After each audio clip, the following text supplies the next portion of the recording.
BJP बोली company अपने आरोपों को लेकर खुद बचाव करेगी, लेकिन कांग्रेस कर रही है राजनीति। बीजेपी प्रवक्ता संबित पात्रा बोले राहुल गांधी के पास कुछ नाम है और उसी को बार बार वो लेते रहते हैं। संबित बोले ऐसे आरोप से प्रधानमंत्री नरेंद्र मोदी की साख छवि पर कोई असर नहीं पड़ेगा।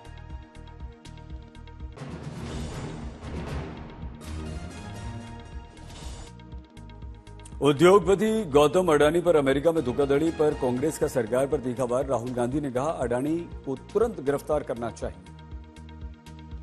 अडानी विवाद पर राहुल गांधी बोले कार्रवाई नहीं कर रही है सरकार, बीजेपी गौतम अडानी को बचा रही है। अडानी मामले पर संजय राउत बोले अमेरिकी सरकार ने अरेस्ट वारंट निकाला है, ये देश के लिए शर्म की बात है, हम अडानी को गिरफ्तार करने की मांग करते हैं। अडानी विवाद पर आप सांसद संजय सिंह ने कहा अडानी के विरुद्ध सुप्रीम कोर्ट की निगरानी में हो जांच, अंतर्राष्ट्रीय स्तर पर भारत की छवि हो रही है खराब। अडानी ग्रुप की सफाई, अमेरिकी एजेंसी की ओर से लगाए गए सारे आरोप निराधार।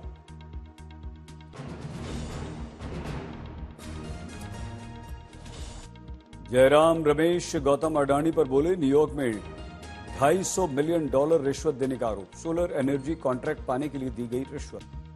अडानी ग्रुप विवाद पर प्रियंका चतुर्वेदी का बयान, कहा यह मुद्दा संसद में उठाएंगे, भारत में भी कई गंभीर आरोप अडानी पर लग चुके हैं।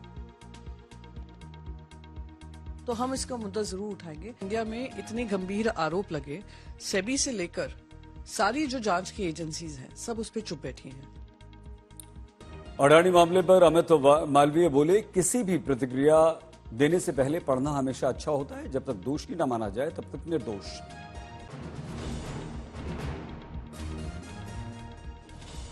दिल्ली विधानसभा चुनाव के लिए आम आदमी पार्टी की पहली लिस्ट जारी, 11 उम्मीदवारों के नाम। छतरपुर से ब्रह्म सिंह तंवर चुनाव लड़ेंगे, रोहतास नगर से सरिता सिंह आप उम्मीदवार होंगी, लक्ष्मीनगर से बीबी त्यागी आप के उम्मीदवार बने। बीजेपी कांग्रेस से आए नेताओं को आम आदमी पार्टी का तोहफा, किराड़ी से अनिल झा बने उम्मीदवार। दिल्ली में केजरीवाल के विरुद्ध बीजेपी का विरोध प्रदर्शन, बीजेपी में शामिल हुए कैलाश गहलोत की पहली प्रतिक्रिया। महाराष्ट्र में रिजल्ट से पहले बोले नाना पटोले, कहा मुख्यमंत्री तो कांग्रेस से ही बनेगा।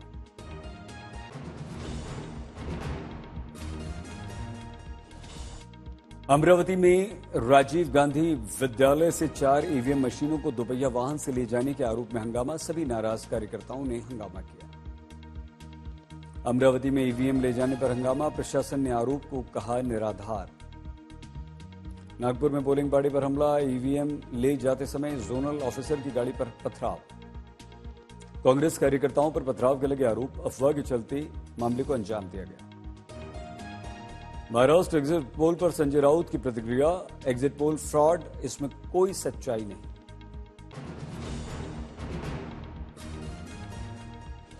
जींद में जुलाना विधायक के गुमशुदगी के पोस्टर हो रहे हैं वायरल, पोस्टर पर लिखा है लापता विधायक की तलाश। 21-22 नवंबर को कर्नाटक में बीजेपी करेगी विरोध प्रदर्शन, नम्मा भूमि नम्मा हक्कू, हमारी भूमि हमारा अधिकार को लेकर प्रदर्शन। कर्नाटक के मुख्यमंत्री सिद्धरामैया ने खाद्य विभाग के अधिकारियों को सख्त निर्देश दिए, सरकारी कर्मचारियों को छोड़कर किसी का भी राशन कार्ड रद्द न किया जाए। कर्नाटक सरकार ने सरकारी अस्पतालों में बढ़ाए मेडिकल सर्विस चार्जेस। मुजफ्फरनगर मामले में बीजेपी का जवाब, अखिलेश के आरोपों को कहा फर्जी। केशव प्रसाद मौर्य का अखिलेश यादव पर वार, कहा अखिलेश का पीडीए जनता को गुमराह करने का फर्जी खेल, अपराधियों को अखिलेश का संरक्षण और उनसे गहरा नाता। शिवपाल सिंह यादव के बयान पर बीजेपी के मनीष शुक्ला की प्रतिक्रिया, बोले करहल में दलित बेटी की हत्या पर शिवपाल का बयान दुर्भाग्यपूर्ण। दिल्ली में हिमाचल भवन के बाद बीकानेर हाउस पर आदेश, समझौते का पालन नहीं करने पर कुर्की का आदेश, 29 तारीख को पेशी का ऑर्डर।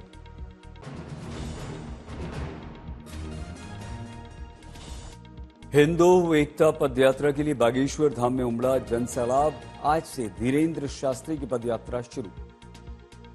बोले धीरेन्द्र शास्त्री जातियों में बटेंगे तो निश्चित रूप से कटेंगे, इसलिए प्रण लिया कि हिंदुओं को एक करके रहेंगे।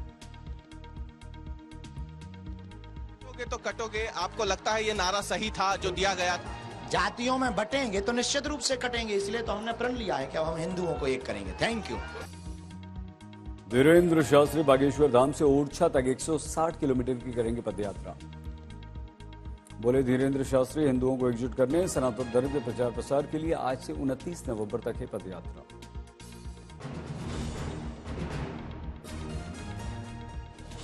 दिल्ली में भयानक प्रदूषण की मार के बीच थोड़ी राहत, कड़े प्रतिबंध लागू, आनंद विहार का AQI 405। प्रदूषण को देखते हुए सुप्रीम कोर्ट ने दिल्ली NCR में तुरंत स्कूल बंद करने की दी सलाह। दिल्ली में कक्षा 10 और 12 की कक्षाएं निलंबित हुई, ऑनलाइन क्लासेस शुरू हुई। रोहिणी वजीरपुर में 407 के ऊपर AQI, सुधार के बाद भी AQI का स्तर खतरनाक है। दिल्ली के अलीपुर में AQI 408, प्रशासन की लोगों से बिना किसी कारण घर से बाहर न निकलने की अपील। दिल्ली में आज सुबह 7 बजे 379 दर्ज हुआ AQI, कई इलाकों में अभी भी AQI 400 के पार। दिल्ली के अधिकतर इलाकों में गंभीर है प्रदूषण, वजीरपुर में 436 AQI। दिल्ली के प्रदूषण संकट के बीच पंजाब राजस्थान में पराली जलाए जाने की घटनाएं, पंजाब में 1251 मामले दर्ज। पंजाब के मोगा में पराली के 600 से पार मामले, 507 किसानों पर केस। दिल्ली में जहरीली हवा के कारण आतिशी सरकार का निर्णय, सरकारी ऑफिसेज में 50% कर्मचारियों को घर से काम करने की आज्ञा। दिल्ली के अक्षरधाम से 400 से नीचे पहुंचा AQI, दिल्ली में वर्क फ्रॉम होम शुरू हुआ। सोनीपत में प्रदूषण नियंत्रण के लिए लगाया गया ग्रैब 4, उल्लंघन करने वालों पर 1 लाख रुपए तक का जुर्माना।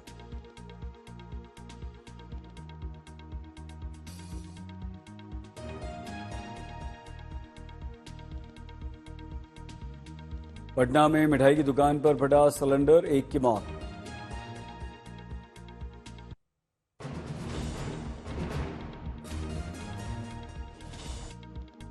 बिहार के मुख्यमंत्री नीतीश कुमार बोले, मैंने 2 बार आरजेडी में जाकर गलती की, अब तो बीजेपी के साथ ही रहूंगा। नीतीश कुमार ने कहा, हम लोगों का कितना मजबूत रिश्ता है बीजेपी से, 1996 से हम साथ साथ हैं, अब बिल्कुल इधर उधर नहीं जाऊंगा। हम लोगों का रिश्ता आप जानते हैं 96 से, और उसके बाद हम आप जानते हैं वो साथ में थे, बीच में इधर उधर, अब कभी इधर उधर नहीं होगा। महाराष्ट्र झारखंड विधानसभा चुनाव में अधिकतर एग्जिट पोल में बीजेपी के नेतृत्व वाले गठबंधन की जीत का अनुमान, 23 को रिजल्ट। एग्जिट पोल के अनुसार महाराष्ट्र में महायुति की सरकार बनेगी, झारखंड में एनडीए की सरकार बनने की है संभावना।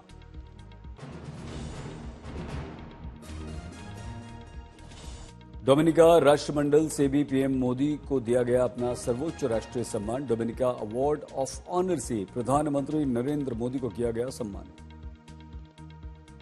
गयाना में भी दिखा एक पेड़ मां के नाम मुहिम का असर, प्रधानमंत्री मोदी ने राष्ट्रपति इरफान अली के साथ किया पौधारोपण।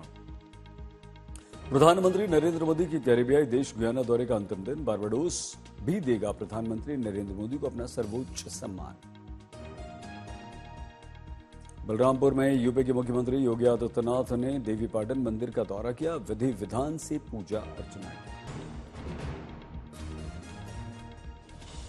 दिल्ली सरकार के सोलर पैनल पोर्टल लॉन्च को लेकर बीजेपी का वार, अमित मालवीय बोले, झूठ बोलना बंद करे दिल्ली सरकार, ये केंद्र की योजना है जिसको दिल्ली में अब लागू किया जा रहा है।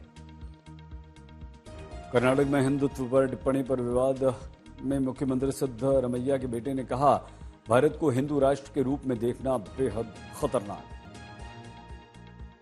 केंद्र ने मणिपुर को दी सौगात, स्वास्थ्य सुविधाओं के लिए 104 करोड़ रुपए स्वीकृत किए।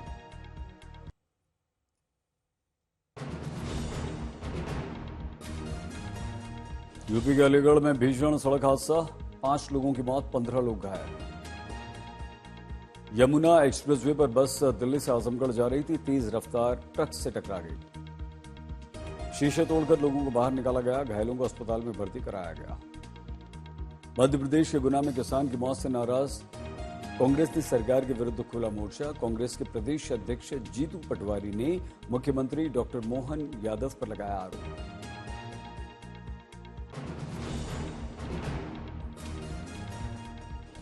चेन्नई में मैकेनिक ने पुलिस स्टेशन की दीवार में सरकारी बस टकरा दी। एनआईए ने आतंकी साजिश घुसपैठ मामले में जम्मू कश्मीर के कई इलाकों में छापे मारे। मणिपुर पहुंची सीएपीएफ की 8 और कंपनियां संवेदनशील सीमांत क्षेत्रों में तैनात थी। सूरत में 111 करोड़ के अंतर्राष्ट्रीय साइबर फ्रॉड के मामले में 2 और गिरफ्तार। 125 बैंक अकाउंट फ्रॉड के लिए कराए थे मुहैया।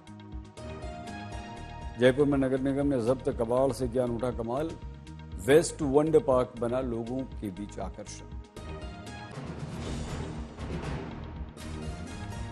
बिजनौर में सड़क किनारे खड़ी गन्ने से भरी ट्रॉली से टकराई बाइक सवार 3 युवकों की दर्दनाक मौत। अलवर में स्कूल संचालक के माता पिता को बदमाशों ने बंधक बनाया, 20 लाख रुपए लेकर फरार, सीसीटीवी में पाया।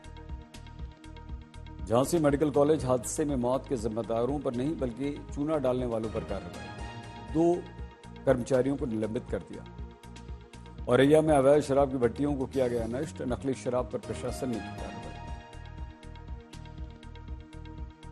प्रधानमंत्री ने महिला हॉकी टीम को बधाई दी, लिखा ये एक अभूतपूर्व उपलब्धि, उनकी सफलता एक आगामी एथलीट्स को करेगी प्रेरित।